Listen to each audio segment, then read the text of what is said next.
So I don't want to turn today's program into an economics lesson. And for many of you, this will be as obvious as the nose on your face, but there's a lot of confusion about what causes inflation. And there's a kind of, somebody suggested today on X that, there's a kind of, what would you call it? There's a version of inflation which the general citizen understands, which is I go to the grocery store and the prices are higher. And there, on the other hand, is a way of looking at inflation, which is what the economists understand. And that is a combination of the money supply, the velocity of money, which can make up to some degree for money supply, but money supply is the real measure. And then you've got the productivity, and then you can also add in population growth as another factor. So those are the keys to what causes inflation. And I asked Grok, I said, okay, as I was going back and forth with Grok a little while ago, and I said, can you have a situation where you have no money growth at all, none, zero, flat, no money growth? You have high productivity and you have no population growth and still have inflation. And Grok said, well, that would be pretty hard. Guess what? That's what you've got in the United States right now. You've got almost no money growth, very, very low money growth. You have, in fact, probably going to have reducing money growth. You've got probably zero population growth or very near zero population growth because we aren't making enough babies to replace the folks like me that are going to die. Well, you're going to die too. Well, that's right. We're all going to die. But anyway, people are dying like, in big numbers because the baby boom is starting to die off. But you got no babies to replace the baby boomers. And so the result is zero population or even negative population growth, except for immigrants. Well, we were bringing in a bunch of immigrants. Now we're not. In fact, we're sending immigrants home. So it's very likely that in 2025 and 2026, unless things change dramatically, we're going to see population decline. And we saw what happened in Japan with population decline. All right, so here's what Grok had to say. High productivity floods the market with cheaper goods and services. Then a stagnant population caps demand growth, preventing supply shortages, and you've got lots of supply. And then a restricted money supply limits access to spending power, so nobody can buy those goods. Together, these create a textbook scenario for deflation or very low inflation, as seen in periods like the late 19th century US or Japan post-1990s, where productivity outpaced demand and money growth, and housing, for instance, dropped more than in half in Japan. The cost of housing dropped more than in half and has never recovered. So let's go ahead and take a look at the United States situation right now in specific categories. Taking all that into consideration, we're going to start with housing. My claim, of course, is inflation is done and has no chance of coming back anytime soon. And I will start here with the specific part of housing, which is 35 to 43% of the CPI, and even higher, a higher percentage, closer to the 43% of the core CPI. And housing has actually been the main reason why the CPI and the PCE and all of them have not come back under 2%, because lots of sections of the actual price increases have been okay, have been within the 2%, but it's been housing and, quite frankly, labor have been the two that have remained stubbornly high. Okay, there's been some other categories also, but those have been the two. So CPI looks at lease and rent renewals as the way of figuring out the rental side. And then they look at owners' equivalent rents to come to housing inflation.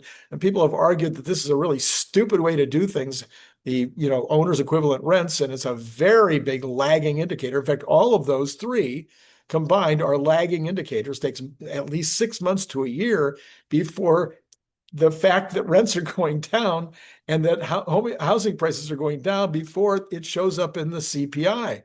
So what we have right now is we've had 6 months of reduction, over a year of rents going down, and now we've had 6 months of housing prices going down, and it's not showing up in the CPI, but it will. It's clear that rents are currently deflating, probably by as much as 1%. And this is not in the CPI data. We can say for certain that CPI inflation numbers are going to be showing up. The rents are going to be showing up. For owner's equivalent rent, this is a survey, by the way. They just call you and say, hey, how much do you think your house would rent for? It's a horrible way to get this kind of information in this age when we have so much data available, but that's what they're using. Don't know why they're not using Zillow or something like that in order to figure this. Anyway, it's clear that home prices are flat and even falling right now nationally. And this started early this year. It's continuing into July with more parts of the country seeing the slowing take place now. Now, while I've suggested in this spot right here that these prices might go up later this summer, mortgage rates have stayed high. And even if they come down now, it's not clear that we can get anywhere close to even breaking even on housing prices this year. And given the momentum right now, I say it's very, very unlikely that we can even eat up the kind of so-called excess inventories. Right now, we still have historically low inventories, but they're recent high. So in other words, we've had excruciatingly low inventories, and now they're just kind of okay inventories.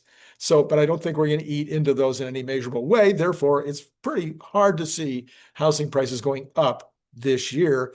So what does that mean? Well, then Grok expects overall inflation for housing to drop to 3% in Q3 and 2.5% or lower in Q4. And I'll add Randy's idea onto that. I think it's going to be a lot more than, I think it's going to drop below 2.5 in Q4. And I think it's going to keep on dropping in Q1 and Q2 of next year. And that there's no chance it's going to come back in 2026. Why is that? Well, because it's a lagging indicator. And even if rents started going up January 1, and even if housing prices started going up January 1, it would be 2027 before that would show up in CPI. So let me know if you think that prices are going to come barreling back on housing or on rents before the spring of 2026. I don't think it's going to happen. Now, let me give you a quick addendum: out-migration of illegal aliens. You've heard me say this before if you watch all the time. Anyway, it's resulting in 500 to 700,000 fewer households looking for a dwelling. So that, of course, is going to impact those prices because you have less demand for that existing supply. All right, then we got labor. All right, so here, what do we have on labor?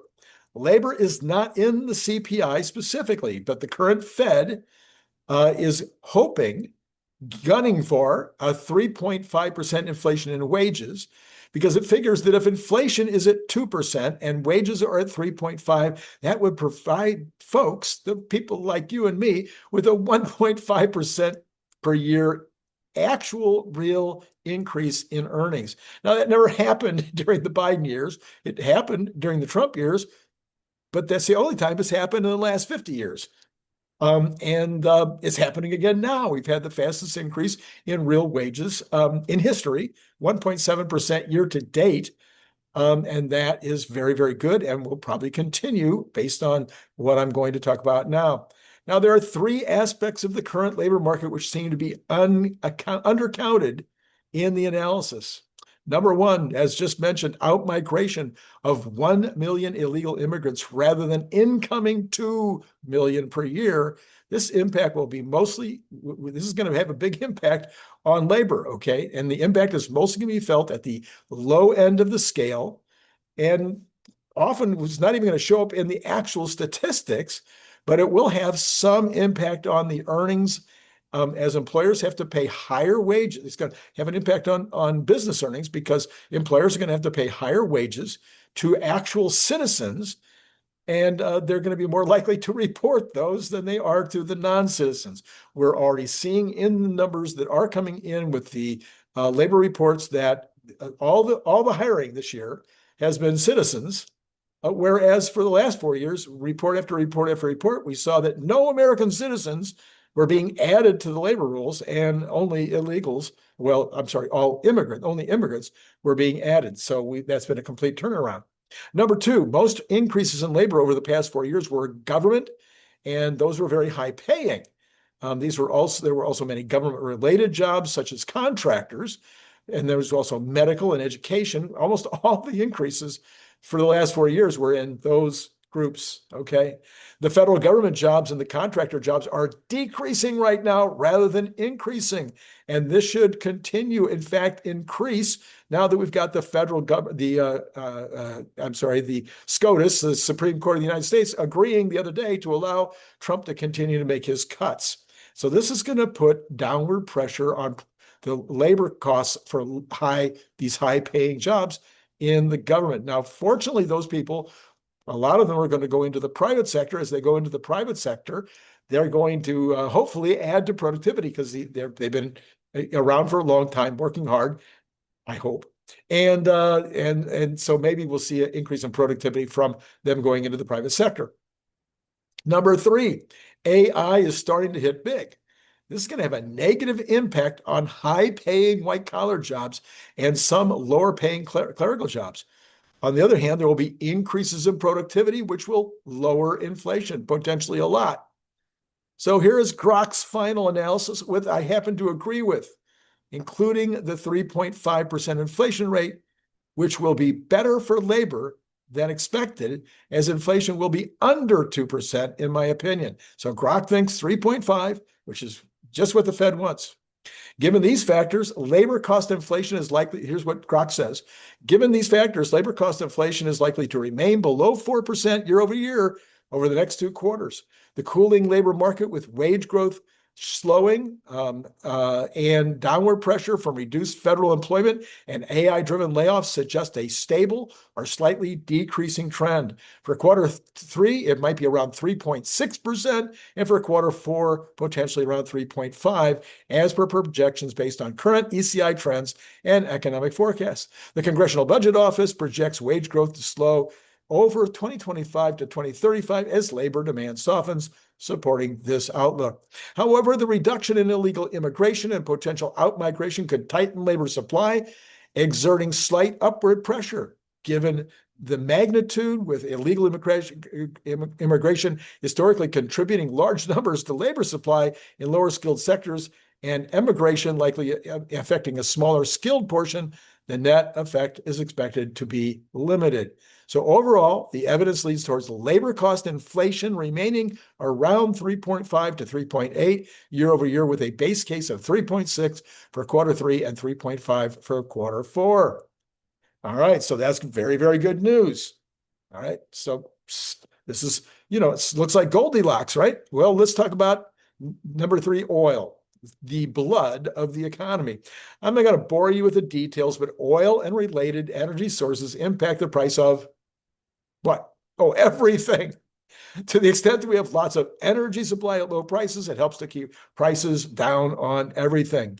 We see the most direct impact in gasoline, of course, and home utility bills, but the impact of high energy prices shows up in everything from pills to skyscrapers.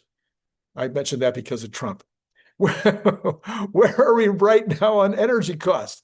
Where are we going to be in the next 3 years? Well, probably it's really, really, really good shape. There's a massive international drive to increase the supply of all forms of energy. The EU, China, the Middle East, and the United States, and all of North America. I don't know, I haven't noticed in South America, but all the major Western as well as China regions are all attempting to just go crazy in terms of increasing the amount of energy that's being produced.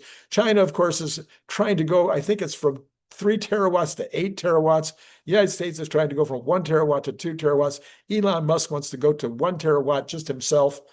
So anyway, it's going to be lots and lots and lots of energy being created, but the demand is going to be there too.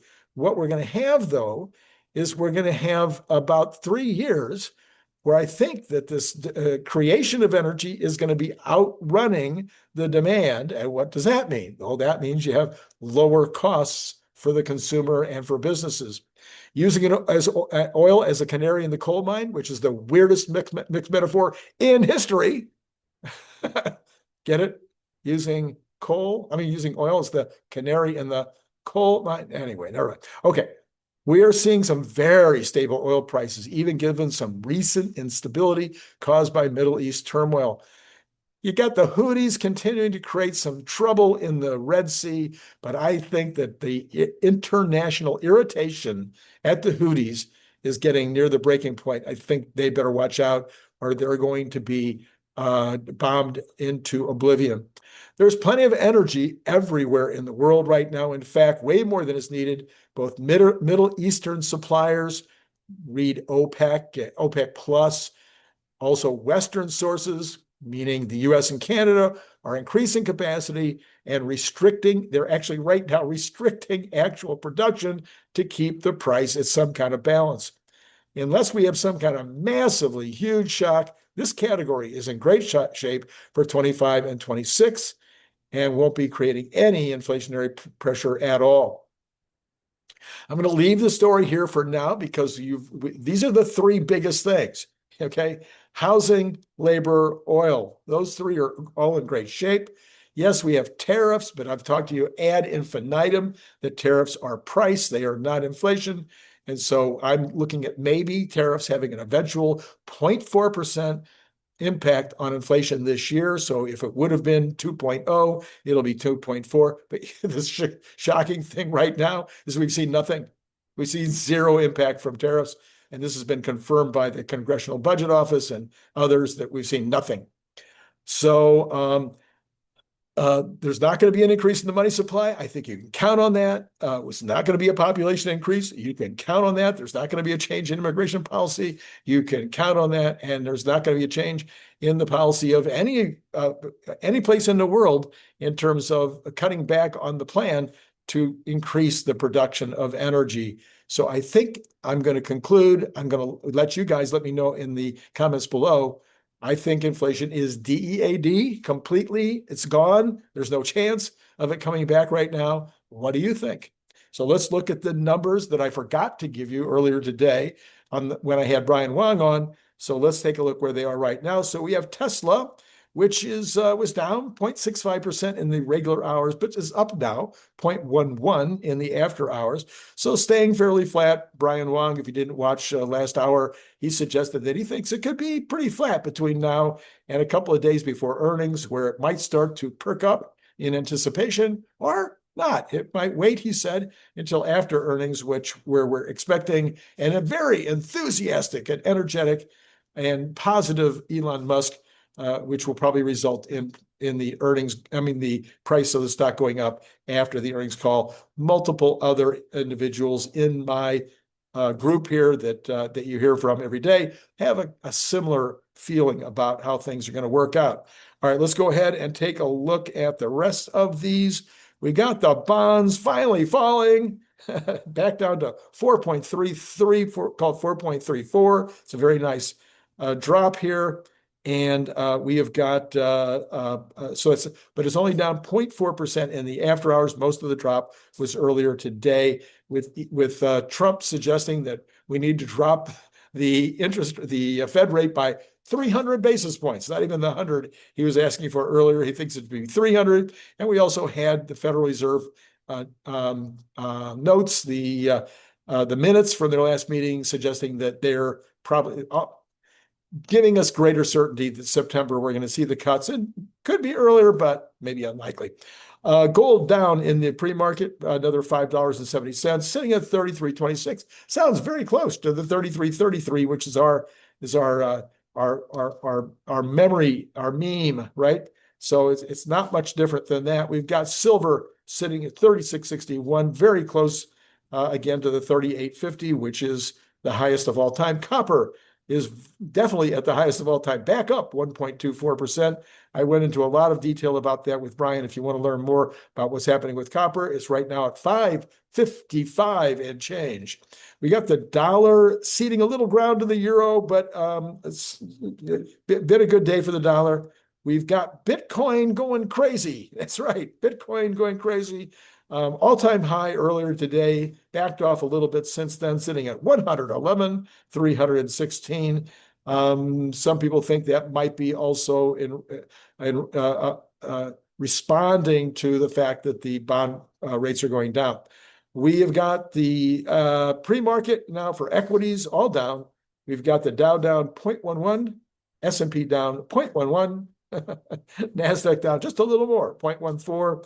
All three heading in the same direction. Okay, so what do we think happens tomorrow? We think it's going to be continuing to be flat because we got no news. Only thing we really have tomorrow is the the regular employment number on Thursday.